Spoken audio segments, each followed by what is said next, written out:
Projek Program Perumahan Rakyat PPR di Rembau Negeri Sembilan yang dikategorikan sebagai projek sakit dijangka dapat disiapkan selewat-lewatnya penghujung tahun 2024. Ia bakal memanfaatkan lebih 400 pemohon yang berkelayakan. Laporan Nur Zuhairah Muhammad Zamri. Diluluskan pada 2016 itu melibatkan pembinaan 452 unit rumah, kemajuan projek itu sudah melebihi 91%. Skim sewa untuk beli ditawarkan bagi membolehkan rakyat memiliki hartanah sendiri. Kerajaan negeri juga sedia bekerjasama dengan Kerajaan Persekutuan bagi mewujudkan lebih banyak rumah mampu milik untuk rakyat. So ini adalah perancangan kerjasama antara KPKT dan juga kerajaan negeri untuk kita mewujudkan lebih banyak lagi projek PPR yang membolehkan banyak lagi unit rumah PPR ini dapat dibina dan juga diberikan ataupun dijual kepada keluarga-keluarga yang berpendapatan rendah. Usaha menangani masalah projek sakit dan terbengkalai termasuk PPR Rembau membuka sinar baharu buat mereka yang sudah lama ingin memiliki kediaman sendiri. Kan sekarang rumah semua banyak mahal. So rumah ini memang betul-betul banyak murah. So orang miskin ke orang pendapatan murah, gaji murah, boleh belilah. Mampu boleh beli. Sebab yalah sekarang pun memang kalau nak beli rumah tu jadi macam saya orang muda kan memang struggle lah nak dapatkan rumah tu. Tapi disebabkan kerajaan buat sini okeylah, adalah macam peluang untuk buat beli rumah dekat sini. Lepas tu kita tengok balik untuk B40 ni memang baguslah. Sebab perumahan-perumahan yang macam ni yang kita nak lah. Macam di Negeri Sembilan ni kita tahu masih ada banyak tanah untuk boleh dibangunkan PPR lagi. Jadi saya mengharapkan juga di sini lebih banyak rumah-rumah PPR dapat dibangunkan untuk kemudahan rakyat bersama. Projek perumahan rakyat di Rembau ini memberi peluang kepada mereka yang kurang berkemampuan untuk memiliki rumah sendiri. Ia selari dengan aspirasi Kerajaan Perpaduan untuk memastikan setiap rakyat di negara ini mampu memiliki rumah sendiri. Nur Zuhairah Muhammad Zamri, RTM. Melaka memperuntukkan 8.5 juta ringgit untuk belanja hangus bagi penganjuran Tahun Melawat Melaka 2024 TMM 2024. Exko Pelancongan, Warisan, Seni dan Budaya Negeri Datuk Abdul Razak Abdul Rahman memaklumkan belanja hangus itu akan digunakan bagi tujuan antaranya membiayai penganjuran 76 acara. Daripada keseluruhan peruntukan tersebut sebanyak 8,466,500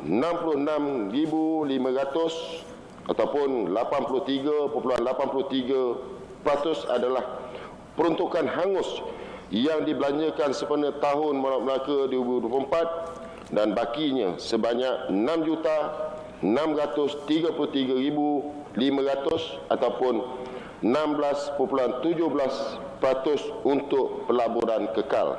Walaupun kerajaan negeri memperuntukkan sebanyak 8,466,500 atau yang dilibatkan sebagai belanja hangus dalam menganjurkan TMM 2024 ini, namun hasil memberikan impak kepada pertumbuhan ekonomi negeri dan masyarakat setempat secara keseluruhan. Mengulas lanjut, beliau menyatakan Kementerian Pelancongan, Seni dan Budaya sebelum ini menyalurkan 10.1 juta ringgit. Manakala kerajaan negeri pula menyediakan peruntukan sebanyak 5 juta ringgit untuk bahan-bahan promosi, kempen promosi serta publisiti dalam dan luar negara. Kerajaan negeri yakin 15 hingga 18 juta pelancong domestik dan antarabangsa akan berkunjung ke Melaka tahun depan. Dia akan memberi pulangan sebanyak 29.9 bilion ringgit kepada kerajaan negeri dengan sektor perkhidmatan menyumbang 48% kepada keluaran dalam negara kasar KDNK negeri. Allahyarham Presiden Persekutuan Kebangsaan Berbasikal Malaysia PKBM Datuk Abu Samah Abdul Wahab selamat dikebumikan di tanah perkuburan Islam Kampung Semabuk Melaka pada pukul 11.30 pagi tadi. Hampir 800 ahli keluarga, rakan seperjuangan, wakil Kementerian Belia dan Sukan serta atlet lumba basikal hadir mengiringi jenazah ke tanah perkuburan. Sebelum itu, urusan pengubian jenazah Abu Usamah disempurnakan di rumahnya di Jalan Semabuk sebelum dibawa dan disolatkan di Masjid Al-Abrar Semabuk. Semalam, Datuk Abu Usamah, 82 tahun, disahkan meninggal dunia di Hospital Mahkota Melaka selepas setahun menghidap kanser prostat tahap 4. Kesihatan Allahyarham semakin merosot sejak 2 minggu lalu sebelum dimasukkan ke hospital Ahad lepas kerana tiada selera makan. Allahyarham meninggalkan isteri Datin Halimah Ali, 82 tahun, bersama 7 anak. Allahyarham Abu Usamah memegang jawatan sebagai Presiden PKBM sejak tahun 1990. Antara kejayaannya adalah menerima anugerah merit Persekutuan Berbasikal ASEAN ACF pada Mei lepas. Sementara itu, Menteri Belia dan Sukan Hannah Yeoh merakamkan salam takziah kepada seluruh keluarga Allahyarham Datuk Abu Usamah dan menyifatkan pemergian Allahyarham satu kehilangan besar buat sukan berbasikal negara.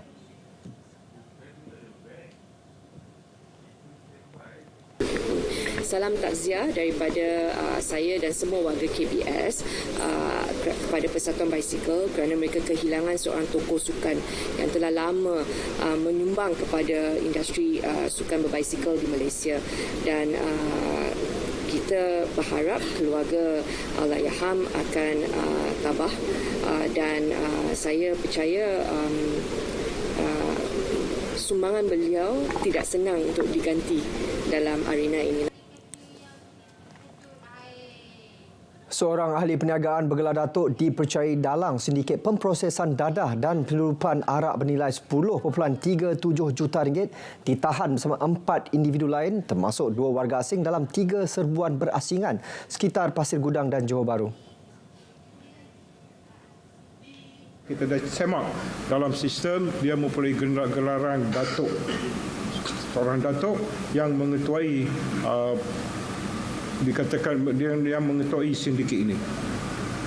Dan selain daripada itu, 11 buah kenderaan kita sita pada masa ini bernilai 2.5 juta ringgit dan seterusnya pelbagai jenis barang kemas melebihi 200,000 ringgit dan juga wang tunai sebanyak 235,397 ringgit juga disita dalam serbuan.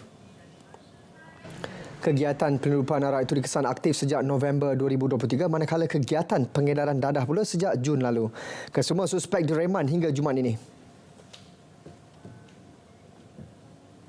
Kegiatan penyelundupan arak itu dikesan sepasang suami isteri warga Indonesia menukar pengakuan kepada bersalah di Mahkamah Tinggi Johor Bahru atas pertuduhan membunuh majikannya di sebuah rumah di Kulai pada 17 Mac 2020. Hakim Datuk Abu Bakar Qatar kemudian menetapkan 11 Disember depan bagi jatuh hukum. Mengikut pertuduhan, Ikalia dan suami Bartholomeus Francisda didakwa secara bersama membunuh Lau Yen Na, 73 tahun, pada tarikh berkenaan. Berdasarkan analisa rakaman kamera litar tertutup, kedua-dua tertuduh membunuh mangsa dengan menggunakan cangkul kecil 2 mata. Kedua-dua mereka kemudiannya melarikan kenderaan dan telefon bimbit milik mangsa sebelum ditangkap polis pada 21 Mac 2020 di sebuah restoran di Selangor.